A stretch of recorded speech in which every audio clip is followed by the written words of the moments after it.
What's going on? You're tuned in to another Six Visions exclusive interview. My name is Sik Saleem, and today my guest is a musician who's played all around the world, Anthony Vaughn, aka Faded with Friends. How you doing, man? I'm good, man. Thank you for having me. Thank you for coming, man. I've been hearing your name for quite a while, for a long time, and I've been trying to sit Right. with you for a long time too. Yeah. First of all, right off the bat, I want to talk about your name. So Anthony Okay. Vaughn, it's your birth name. So my birth name is Anthony Edward Vaughn Facto, but Okay. just to shorten that and keep it musical, Okay. just Anthony Vaughn is what I go by under my acoustic alias. Acoustic alias, Yeah. and then we have Faded with Friends. Faded with Friends is the opposite end of the spectrum. That's more like the electronic, the beats, and the full productions that you hear on my Gotcha. Spotify. Yeah. So why that? Where did that name come from, though? Faded with Friends specifically. Yeah, that's been a pretty popular question for me over the past few months. Everybody's usually just curious, but basically, like a lot of the themes and the things that I talk about are reminiscing back to the past and just vivid memories and vivid experiences that have really contributed to the person that I am and my artistry today. But more specifically, it relates to some times in high school when I used to get faded with my friends in my spare time. But during those moments, I would always be thinking very creatively and very imaginatively, and I guess you could say mentally I was somewhere else. Just visualizing the things in the future that I'm doing now, like traveling the world, like playing music in front of different audiences, and like recording my own music and releasing it under my own name. Right. Yeah. So do you feel like you adopted that name because of those, not just the memories, but do you feel like you have, I guess, you can get on a hippie level, I guess, and the energies of your friends are with you kind of in a way? In a way, it's like a vibe, it's an energy, and it's like all encompassing of those experiences. It's kind of just paying homage to that aspect of my life. For Gotcha. Sure. Yeah. Like I mentioned in your intro, you've played music around the world. Yeah. That's a very interesting story to me because some of the countries I have listed here in the UK, Hawaii, Costa Rica, France, Spain, and Italy. Yeah. Is there more? Is there countries? Like, what's so your story, man? That's very interesting. Yeah, I guess I kind of have a long story, but I guess it all began February 22nd of this year. I took a 2-week trip to Hawaii, just a vacation, just to experience something different. I went to the island of Maui, which is a very free-thinking and very spiritual place, and there's a lot of exchanges of energy going around and a lot of creativity, which I didn't know existed. I had an intuition, and it was like a seed that planted in my brain. As soon as I thought of it, it just kept growing and growing until I had to capitalize. So I ended up there, and it led me to some pretty cool things, some pretty cool adventures. That's awesome. So how did you go from Hawaii to, say, the UK, for example, or Costa Rica? So, I started there in Hawaii for 2 weeks and then lined up some music opportunities, met some really cool people, basically got invited back to the island, was working and living there for about 3 months, and I was consistently playing music, and I was able to make more money than I spent, so I saved up some money to continue to travel. Ended up in Europe, and I was just seeking out different places and different communities in which I could thrive, and challenging myself in different ways, because I feel like anytime I travel to a new place, it's like I'm interacting with the world in a different way and expressing myself in a different way, and you can never take the same approach in different locations. So it was a really interesting experience for me to improvise and to assimilate and to soak in a lot of culture and express my music through that. I think when like you're playing somewhere like Hawaii or even in like France and Italy, they're not familiar with this sort of style of music in a way. Mm-hmm. So for them, it's like it's new. It's a culture shock in a way. Right. Did you have that sort of reception from the audiences? Like people are kind of wondering what this was, or was it more positive, negative? So the thing is like, I think what allows me to do that is my versatility as an artist, because I'm not just a producer, I'm not just an engineer, I'm not just a guitarist, I'm not just a pianist. I'm all encompassing of those aspects of my musicality. So like I said, of taking different approaches to different places that I went, I feel like I would spend some time and sit and observe and just get a feel for the people and get a feel for their energy and what they might be a little more receptive to. And I would tune into that. Like, for example, in the UK, it's like a melting pot of so many different genres, so I knew that I could just be myself. Mm-hmm. But I really mix it up with like performing and playing different styles of blues and jazz, and also incorporating my original songs, singer-songwriter, as well as doing like Faded with Friends acoustic, things like that. That's awesome. Mm-hmm. So when you were playing in Hawaii, was it like something that you felt like was right, that you kind of just stayed there, besides the fact that obviously you're working there, whatever? What was it that kind of drew you to Hawaii to kind of stick around for a bit? Yeah, I feel like it was truly like a very genuine and authentic sense of belonging. I feel like that island embraced me with open arms and welcomed me into that community where I could effectively play my role in that community, express myself immerse myself in that culture and play music that people loved. And I was so well received there. I made some lifelong friends. I had some incredible experiences. So that really allowed me to sink my roots in and hone in to that place. Do you travel frequently there and back? I haven't been since I was there last, which I left, I think the date was June 11th of this year. Okay. I'm really particular like about dates and places I travel. It's just something that always sticks in my head. But I definitely anticipate that I'll be going back sometime soon. So out of all the places you visited then, which one do you say has the most memorable? I know we talked about Hawaii a lot right now, but besides, we haven't touched on France or Italy or Spain or anything like that. Yeah, well, those France, Italy, and Spain, I only spent a short period of time there. I was more so passing through, but I knew I wanted to end up in London. So for me, the beginning of my journey started in Hawaii, but the end of my journey was when I based myself in the UK. Mm-hmm. So I feel like those two places are most significant to me, obviously because I spent more time there and I had more time to really sink in and express myself and just sort of learn more about myself and about people in those communities. So I'd say it's a pretty close battle between those two. But it's interesting because they're on complete opposite ends of the spectrum. Right. Yeah. That brings me to the next question, actually, about your song Duality. Mm-hmm. Is it you on the entire track? No features? Yeah, no features. Okay. Everybody asks me that because like they hear me spit. Right. And they're like, what? And when you're rapping, there's like a English accent kind of. People keep saying that, but it's just like how my voice projected. It's not like I was trying to emulate that. It kind of just came out like this duality. Yeah, it's got a hold on me. Okay, maybe I was just looking too much into it as if like, because it had to do with, you living in the UK and stuff. So I'm like, maybe it's just his duality as his second personality or something like that. The British, I don't know. I was looking too deep into it maybe. The, I guess the theme behind duality is that contrast between Faded with Friends and Anthony Vaughan. How like, I'm smooth with the guitar and singing, but I'm also a producer, and it's just like completely different ends that I find myself expressing, but I'm competent and confident in both of those things. Mm-hmm. So I definitely aspire to push those things. Am I close enough to the mic? Is that all right? You're great. All right, cool. Awesome. So Duality, excuse me, Jesus. Duality is probably one of my favorite tracks from you. Oh, easily. Thank you. Not just because the whole, listening back and forth factor, but like there's something about it that's really captivating to me. Yeah, when I heard it. Yeah, I was just gonna say I think it's the simplicity and kind of the authenticity and like the rawness of it. I believe that, yeah. Yeah, and the theme itself is, I think it's a pretty dope theme. To be honest, like being really two different artists in one. Going to your Spotify, you have a track that's over 200,000 plays, Reminiscent. Mm-hmm. Yeah, I really like it too. Mm-hmm. What was it? Do you think about that song that really made it take off? I think it goes back to that whole nostalgia thing, and like nostalgia is an emotion that's like it's fleeting. It's very transient, but when you feel it, you really feel it, and it takes you back to that place. And I feel like I was really tuned into that while I was making that song. The whole theme of Reminiscent, the fact that the cover is a picture from my childhood. I'm very in touch with my younger self. Like that energy still lives strong within me. So I feel like my ability to channel that and then express it in a way that people could relate to is what made it my most popular song. Do you wish you could kind of go back to those times or like relive those times then? In a way, yeah. Which is something I kind of talk about in my recent song, Someone Else, because the intro is just like a voice memo of me saying, sometimes I wish I could go back to being a kid, but sometimes I don't. And it's like, life is so pure and enjoyable and easy when you're a kid. Mm-hmm. You're just like in this constant state of curiosity and wonderment and bliss and creativity. And there's nothing that's really inhibiting that if you're in an encouraging environment. Right. And I feel like as you get older, there are more forces that are kind of pulling at you and swaying you and influencing you in different directions that pull you away from that essence of yourself and that true authenticity. So I feel like to maintain that is something that's very critical. Right. I'm not sure if that answered your question. I hope it did. It did. But no, yeah. It did. Okay. It did for sure. No, that makes sense. You said you produce your own music. I do. Right? You're not just a guitar player, not just a piano player, but how long have you been playing like instruments, and how many instruments do you play? So I started out in the 7th grade. I don't know how old that makes me. I think I was like 10 or something, maybe 9, when I started playing the drums. Yeah. I gravitated to that because I was in music class and I was like, that's a dope instrument. I don't really want to play the clarinet. Don't really want to play the flute.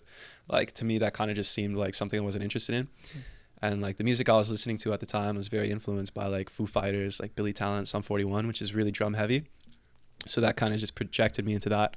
Started playing drums in grade school, and then I progressed to guitar. My grandfather was a huge influence in introducing me to that realm. Right.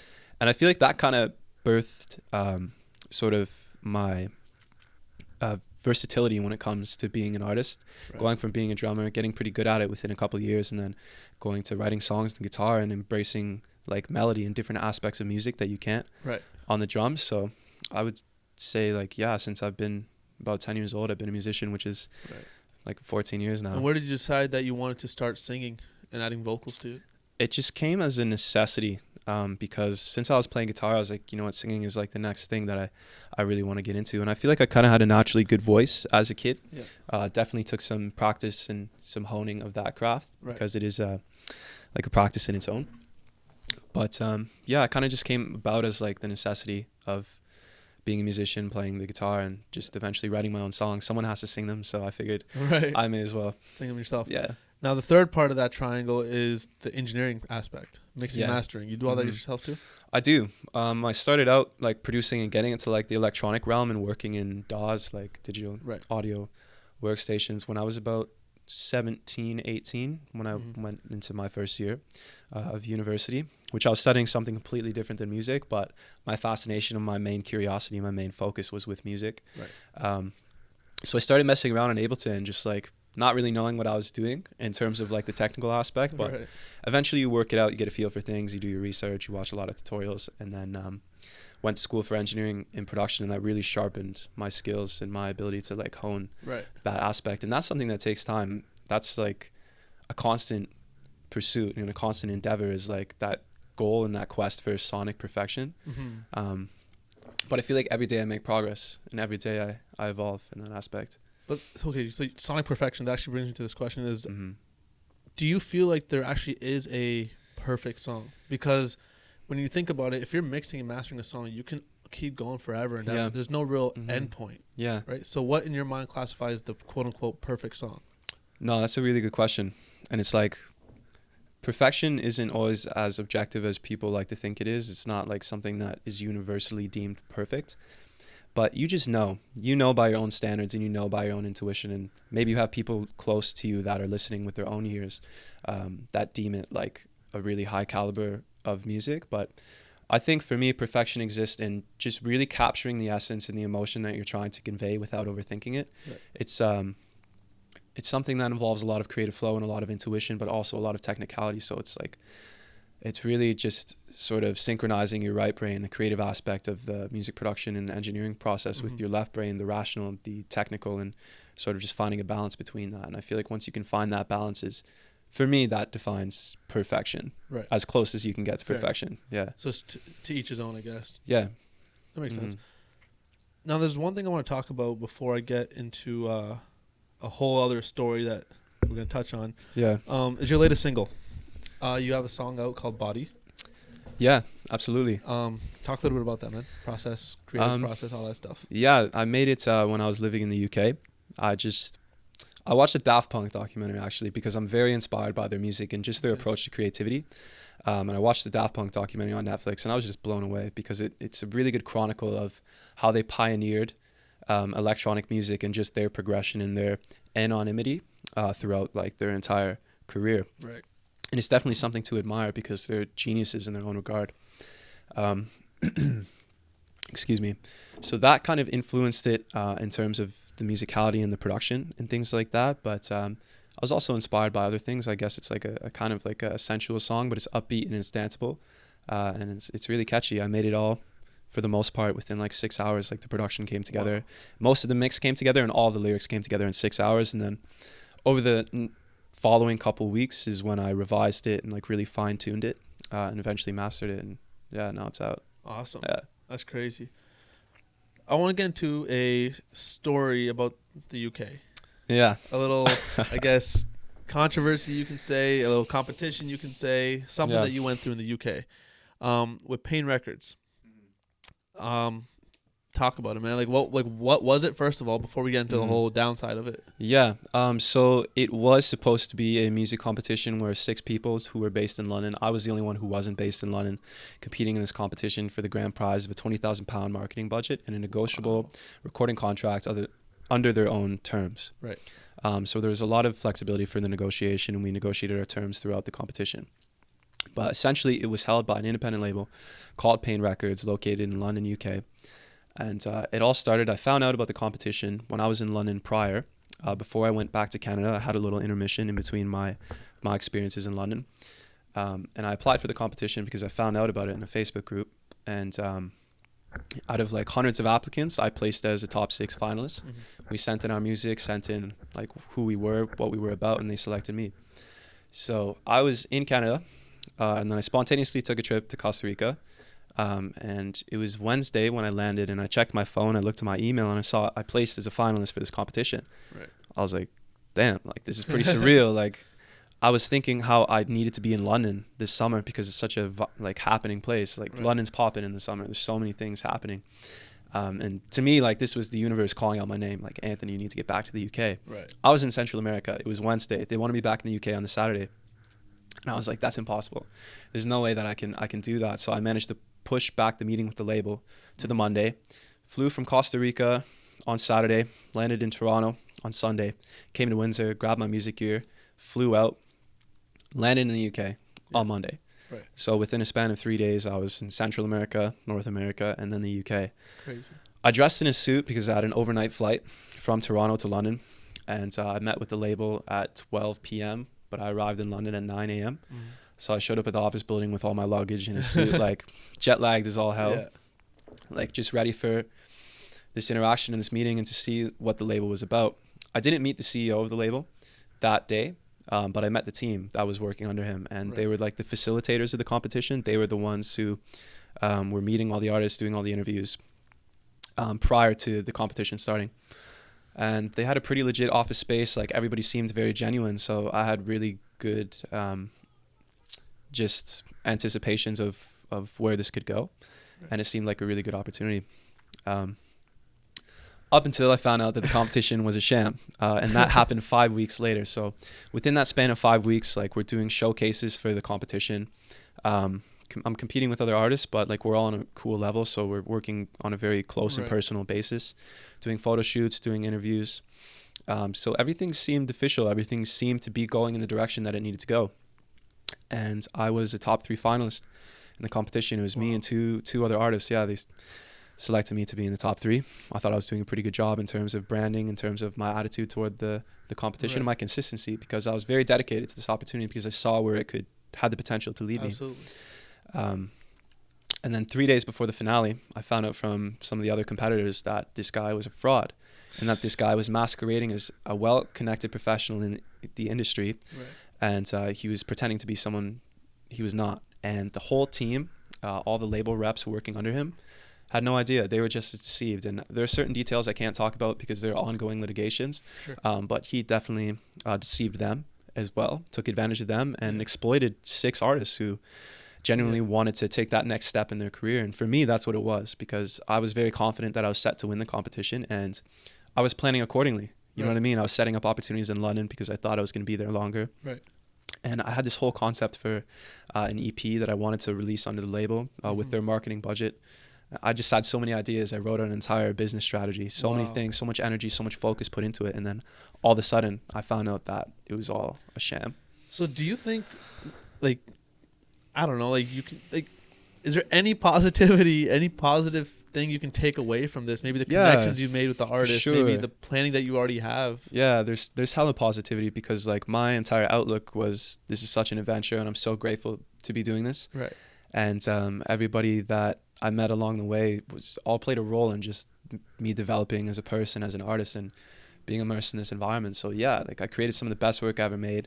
I created Someone Else in London. I created a lot of different songs while I was there. Body, my most recent release, and yeah, I got a lot out of it. It just didn't end the way that I anticipated, but I accept things the way they are. There's always that bit of, I guess, heartache at the end of it, knowing you put so much time and effort into it.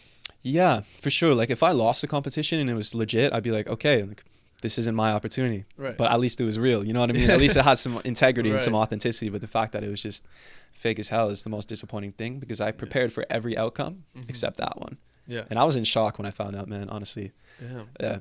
So were there like, again, I don't know if you can speak on this part, but was there a huge uproar amongst not just the contestants, but like you said, the crew didn't even know they were like scammed? To be honest, everybody's playing it cool, and I can respect why they might be playing it cool because of like ongoing legal situations and things like that, and just people trying to get what they're owed.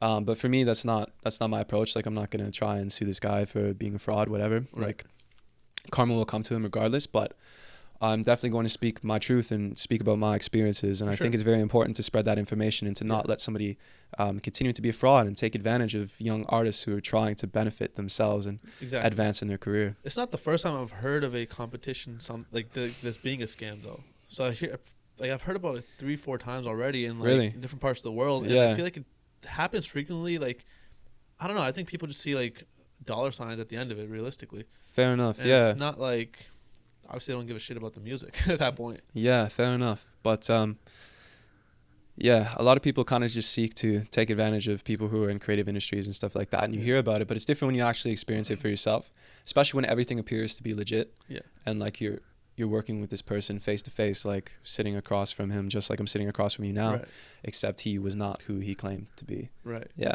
And, so you did meet him eventually, though. Yeah, I met him throughout I was working with him throughout the entire competition. Met him on multiple occasions. Did he give you face to face. Odd vibes or anything like that?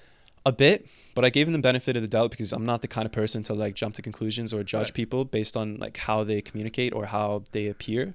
I definitely did have a little bit of skepticism, but it wasn't enough where I was going to be like, this guy is a complete fraud because like everything he told us was a lie. That's a huge allegation to make as well. Yeah, absolutely. You don't know the person. 100%. Yeah, you don't want to just come at somebody with something like that unless you have evidence or grounds. And there's a lot of evidence and a lot of grounds and a reason for me to be saying this now. Right. That's why I can say it and speak it with the utmost confidence. Exactly. Yeah. Man, well, it's unfortunate. It really is. But at the same time, I guess it was a great experience and an opportunity that you did. You thought you had. Like you said, you still met a bunch of other people and artists. Yeah. Yeah, it definitely showed me a lot of different sides of myself and a lot of different aspects of my potential. So I'm grateful to catch a glimpse of that for sure. So you said that you from Costa Rica, you hit Toronto, then you came back to Windsor. Yeah. You're originally from here? I'm originally from Windsor, yeah, born and raised in Windsor. Do you think, because I asked this to quite a bit of people, and do you think being where you're from limits you to where you can go? Because look at you, you're traveling the fucking world, playing in Hawaii and UK and all this place. Do you think if people see, oh, he's from Windsor, Ontario, do you think that's a cap on your career? Yes and no. No, because it's what you define it to be. Like if you're always going to use your current environment or your current life circumstances as the reason why you're not getting what you deserve, then I feel like that's kind of just a lazy move, to be honest. Like regardless of where you're at, you can still create, you can still be yourself, you can still form a network. No matter how small that network is, like you can make things happen. And I don't like when people say that, like Windsor is holding them back. If Windsor's holding you back, like leave, like go out and explore like I did. Like I know that not everybody has those opportunities available to them, but it's also kind of about taking a leap of faith, which is exactly what I did. And the moment you pursue your passion with the utmost conviction is when things start to align, and you need to be prepared for that and be ready for that. And I think Windsor is a really good training ground for that because it's comfortable, it's affordable. There's some very talented and very intelligent people here, and you need to seek those people out. Right. Yeah. No, I agree with you 100%. I mean, I feel like Windsor's such a small community that you can't really compare that to the rest of your career to the outside world. Yeah, absolutely. Like, for example, like when I asked you earlier, do the people in, Hawaii or whatever receive your music the same way you feel like they would here? I agree with you. Just taking that leap of faith pretty much. Yeah. One more question I have for you that, again, I asked a bunch of different artists, and a couple artists hate this question. Okay. Let's see how you respond to it. How do you describe your style of music? How do I describe my style of music? Yeah. Multi-dimensional, because I've a variety of different approaches, a variety of different styles, and a variety of different ways that I can tackle my creativity, whether it's being inspired by guitar progression or a melody on the piano or a drum break or just a melody that pops into my head that I record on a voice note. Inspiration comes from all different places, and I like to capitalize on inspiration in the moment. But if I could describe my style, I would say multi-dimensional because it's very unpredictable, but I think in a very refreshing way. Yeah. Yeah. Awesome, man. Where do you see yourself in the next couple of years? If you asked me that question a couple of years ago, it wouldn't be where I'm at now, and in a good way, to be honest, because if you told me at the beginning of this year I was going to embark on this adventure, I probably wouldn't believe you. Not that I don't have the confidence to go out and do that. I'd just be like, how could things align in such a way that led me to that direction? But in the next 2 years, I really see myself making some serious strides and having my foot in the door for real and being in talks and in conversations of like who's thriving in the industry. 100%. Do you see yourself in a new country that you haven't visited yet?